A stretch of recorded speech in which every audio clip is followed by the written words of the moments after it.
Bonjour. Aujourd'hui, je vais vous parler du jeu de rôle Grandeur Nature, que l'on abrège aussi par le GN. Alors, on connaît beaucoup les jeux de rôle sur plateau. C'est ce qui est très connu en fait. Il y en a énormément. Il y a plein de clubs de jeux de rôle sur plateau. En revanche, le jeu de rôle Grandeur Nature est beaucoup moins connu.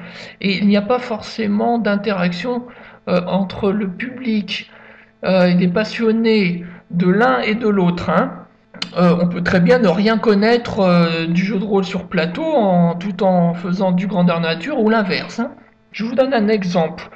Pour l'Auvergne, il n'existe qu'une seule association de jeux de rôle grandeur nature et qui fait que 2 à 3 jeux par an, ce qui n'est vraiment pas beaucoup. En revanche, pour ce qui est des jeux de rôle sur plateau, rien que dans la ville de Clermont-Ferrand, il y a plusieurs associations qui en font et il y a des activités même toutes les semaines. Voilà, donc il y a une sacrée différence quand même au niveau activité.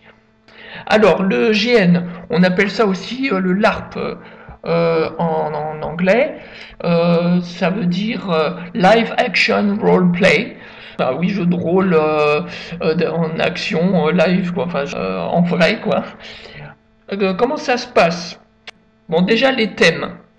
C'est vrai que dans le jeu de rôle grandeur nature, on trouve beaucoup de jeux médiévaux qui se passent souvent même dans des lieux historiques, des forteresses.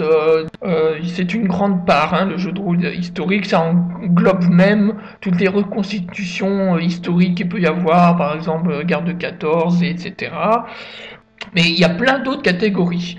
Il y a notamment le steampunk, il y a le murder, le post-apo, le historique, le contemporain. Donc ça correspond à différentes périodes, à différents thèmes, à différentes actions possibles. Très souvent, dans le jeu de rôle grandeur nature, on se bat. Bon, avec différents types d'armes, suivant le contexte. Si c'est du médiéval, eh ben, on va retrouver des armes, voilà, toute la panoplie d'armes qu'il y avait au Moyen Âge, depuis l'épée jusqu'à la dague, jusqu'à bon le gourdin, enfin bref. Simplement, toutes les armes doivent être reproduites en mousse. Il est interdit de prendre des armes en vrai, évidemment, mais non plus en dur. Ça doit être en mousse. Bon, voilà, ça c'est une parenthèse. C'est vrai que les bastons, les armes, etc., il y en a beaucoup. Bon, heureusement que tous les jeux de rôle ne sont pas comme ça. Moi, c'est vrai que j'aime pas trop.